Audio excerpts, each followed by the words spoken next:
Bonjour, toujours dans le cadre des séances de révision, on va voir ensemble la modélisation d'une action mécanique et les projections d'une force sur un repère orthonormé. Je commence par la modélisation d'une force. Je considère un joueur qui frappe le ballon. Il exerce une action mécanique. Cette action mécanique est suivant bien sûr une certaine direction et dans un sens, bien sûr avec une certaine valeur. Vous voyez que l'action mécanique possède trois caractéristiques. Une direction, un sens et une valeur. Ces trois caractéristiques permettent de choisir dans les entités mathématiques quelle est l'entité qui convient pour modéliser cette action mécanique. Alors on sait que dans les mathématiques, on connaît une certaine entité en mathématiques, c'est le vecteur, qui a une direction, un sens et une certaine valeur appelée module. Alors on modélise cette action mécanique par la force qui est représentée sur cette figure, bien sûr suivant la direction de l'action mécanique et dans le sens de l'action mécanique, bien sûr avec une certaine longueur qui traduit cette valeur de l'action mécanique, appelée intensité de la force, et ce vecteur appelé vecteur force. Alors on représente sur cette figure le vecteur F que représente le vecteur force exercé par le joueur qui est l'acteur sur le ballon qui est le receveur. Après avoir modélisé la force, on doit savoir comment projeter cette force parce que en physique, on aura besoin d'utiliser ou bien de travailler sur cette force ou bien de traiter certains sujets sur les actions mécaniques. Et on aura besoin de projeter cette force sur les différents axes du repère de l'espace. Alors on commence par la projection d'une force. Je commence par un cas très facile. Donc vous voyez ici la force dans un repère, bien sûr dans un espace, dans un plan. On associe à ce plan l'axe OX orienté par le vecteur unitaire I et l'axe OY orienté par le vecteur unitaire J. Alors on s'intéresse à un cas particulier lorsque la force est horizontale. Alors si la force est horizontale, on cherche ses coordonnées et on passe aux autres cas plus difficiles. On va commencer par ce cas qui est très facile. Alors pour simplifier, je considère que cette force possède le point A comme origine et le point B comme extrémité. Et on va chercher l'expression de ce vecteur AB qui représente le vecteur force dans le repère OIG. Alors on commence par la projection de ce vecteur sur l'axe OX. On obtient l'abscisse de l'origine et l'abscisse de l'extrémité B. L'abscisse de l'origine XB, XA et l'abscisse de l'extrémité XB. Alors si je projette sur l'axe OY, j'obtiens bien sûr l'ordonnée des deux points, l'extrémité et l'origine. On constate que YA égale YB. D'une façon générale, on connaît dans les maths que AB égale XB moins XA fois I plus YB moins YA, le tout fois J. Et puisque YA égale à YB, alors YB moins YA est nul. AB égale à XB moins XA, le tout fois I. Alors que représente XB moins XA? XB moins XA, ce n'est que la longueur du vecteur AB. C'est la norme du vecteur AB. Si je considère le point A, c'est un point de l'espace, B, c'est un point de l'espace, alors la distance AB est mesurée en mètres et il représente quoi? L'abscisse de ce vecteur. Et on peut écrire que AB égale AB fois I.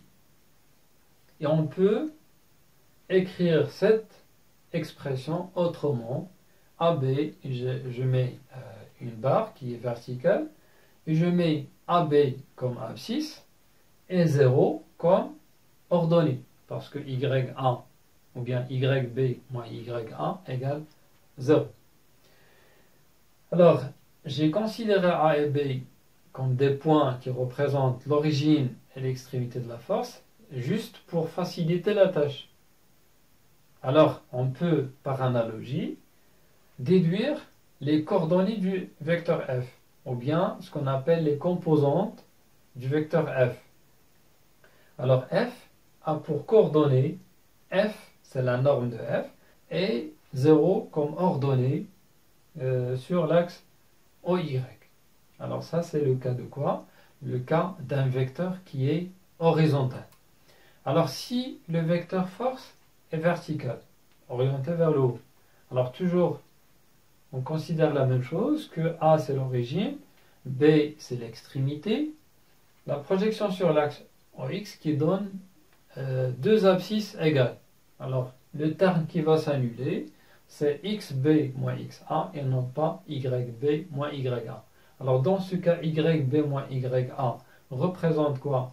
Il représente la longueur ou bien le module du vecteur AB. Alors AB égale AB fois J. Et on peut écrire autrement ces coordonnées. AB égale AB, et on met la barre qui est verticale, 0 comme abscisse et AB comme ordonnée. De même pour F, donc c'est la même chose. Donc on a considéré A et B juste des points sur le vecteur F. L'objectif c'est de chercher les coordonnées de F. Alors les coordonnées de F c'est 0, F. Si cette fois-ci, la force n'est pas ni verticale ni horizontale. C'est une force qui forme un angle alpha avec l'horizontale. Alors comment traiter ce cas? Alors on commence toujours par les projections sur les différents axes. Alors on projette verticalement sur l'axe, on obtient la composante notée fx, c'est composante, donc c'est un vecteur qui est fléché, bien sûr, dans le même sens de f, donc f est orienté de gauche à droite, de même pour fx. Et on projette aussi sur l'axe y, on obtient la composante suivant l'axe y noté fy. Alors pour faciliter ou bien pour exploiter l'angle alpha qui est entre la direction de f et la direction de l'axe OX, on peut translater les différentes composantes. Et pour encore faciliter la tâche, on peut former quoi? Un triangle rectangle.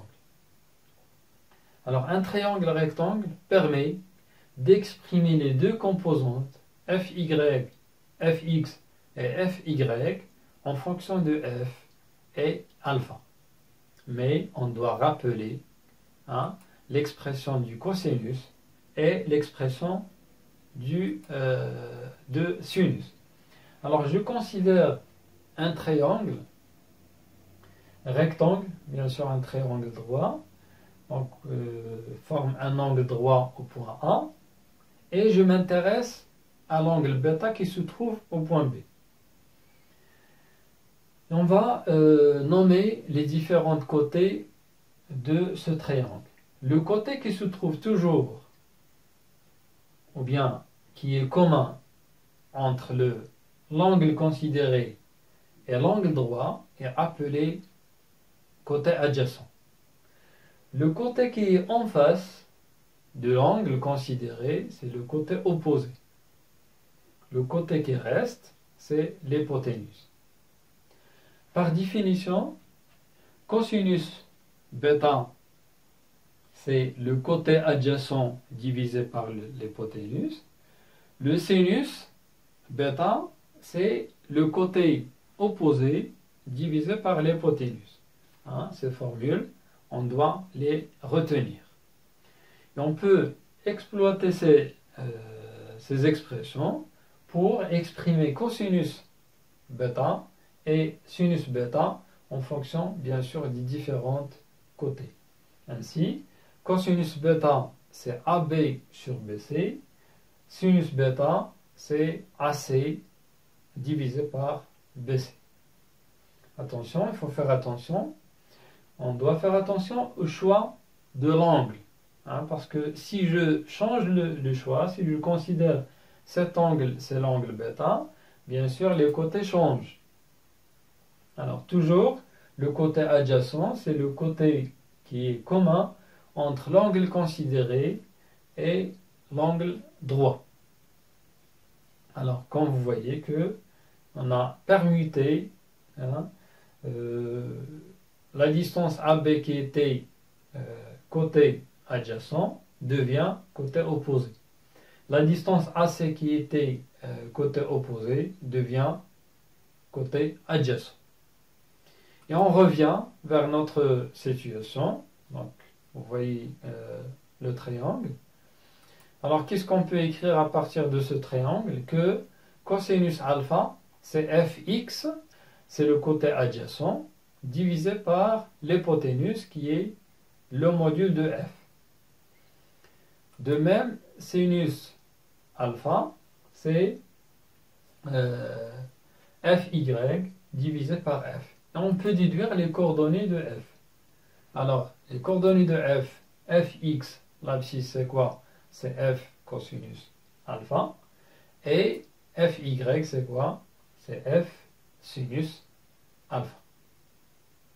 Mais ces expressions ne sont pas toujours valables.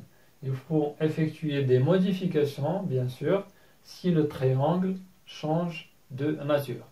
Alors si par exemple, le vecteur f est orienté vers le bas, comme indique la figure. Alors vous voyez que fy est orienté vers le bas. Donc je dois mettre un signe moins sur la coordonnée suivant l'axe y. Alors fy égale moins f fois sinus alpha. Alors si je change davantage la direction, si le vecteur force est incliné comme ça, donc vous voyez que la composante fy est orientée vers le bas. Ainsi, la composante suivant l'axe x est orientée vers la gauche.